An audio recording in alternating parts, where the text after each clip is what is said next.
কথাগুলো শুনুন, আপনাদের জীবনে কাজে লেগে যাবে। হিন্দুদের পরিস্থিতি খুব খারাপ। এদিকে এদিকে এদিকে হিন্দু জাতির পরিস্থিতি খুব খারাপ বাবা। এদিকে এদিকে হিন্দু জাতির অবস্থা খুব খারাপ। মায়েরা বাবারা মন দিয়ে শুনবেন প্রদীপ পালের কথাটা। যে জায়গায় আপনারা পৌঁছাচ্ছেন, নিজের ধর্মটাকে নিয়ে যেভাবে ছেলে খেলা করছেন, তাতে আমার তো মনে হচ্ছে আর 10 বছর পর আপনি রাস্তা দিয়ে পেরিয়ে গেলে নিজেকে হিন্দু বলে পরিচয় দিতে ভয় পাবেন, আপনাকে মার খেতে হবে। যে পরিস্থিতির মধ্যে আসছে, সাধুগুরু বৈষ্ণবকে আমরা মানি না। মুসলমান সমাজে দেখবেন একজন মুসলমান বিদেশ থেকে এই দেশে আসুক, পরিচয় থাক আর না থাক, একজন মুসলমানকে দেখলে কি বলে? সালাম আলাইকুম। আরেকজন কি বলে? ওয়ালাইকুম সালাম। তার মানে কি? ঈশ্বর তোমার মঙ্গল করুন। আরেকজন বলে ঈশ্বর তোমার মঙ্গল করুন। আর একজন হিন্দুকে দেখলে কি বলা উচিত? জয় নিতাই, জয় নিতাই, জয় নিতাই। আমি যদি বীরভূম থেকে এসে আপনার দরজায় গিয়ে বলি দাদা জয় নিতাই, আপনি তখন দরজাটা বন্ধ করে ঢুকে যাবেন আর মনে মনে ভাবেন তোমার নিতাই তোমার কাছে থাক, আমার দরকার নাই। না না, এ হাসি নয়, এ লজ্জা, এ আমাদের লজ্জা। প্রত্যেক শুক্রবার মসজিদে মুসলিমরা দেখবেন মসজিদে নামাজ পড়তে যাচ্ছে, বাচ্চা থেকে বুড়ো সবাই দলে দলে যাচ্ছে। হিন্দুর বহুজন মন্দিরের পাশ দিয়ে পেরিয়ে যাচ্ছে, একবার প্রণাম করছে না, এর চাইতে লজ্জা। মুসলিম মৌলভী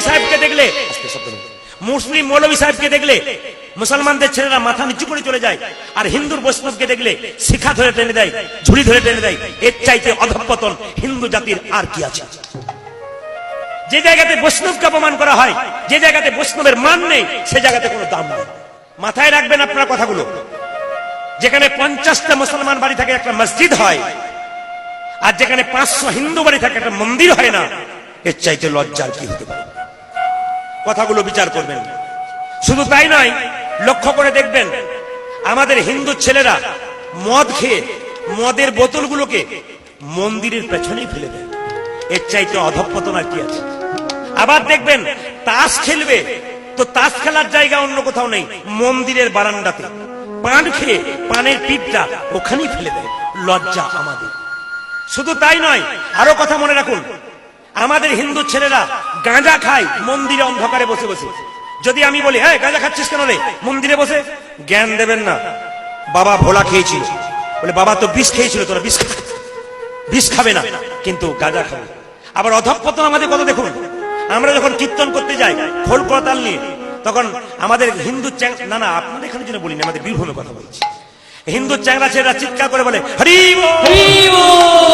না না, ভালোবেসে বলে না, ওটা ঠাট্টা করে বলে। আমি মনে মনে ভাবি তো 14 গোষ্ঠীর ভাগ্য ভালো, একবার হরি বল বলতে পেরেছি। আমরা গাছে তো আমরা হবে, আম গাছে তো আম হবে। আরে আমরার মতো বাবা যার হবে, টক বাচ্চা তো সে জন্ম, আর আমের মতো বাবা যার হবে তার তো পবিত্র বাচ্চা জন্ম।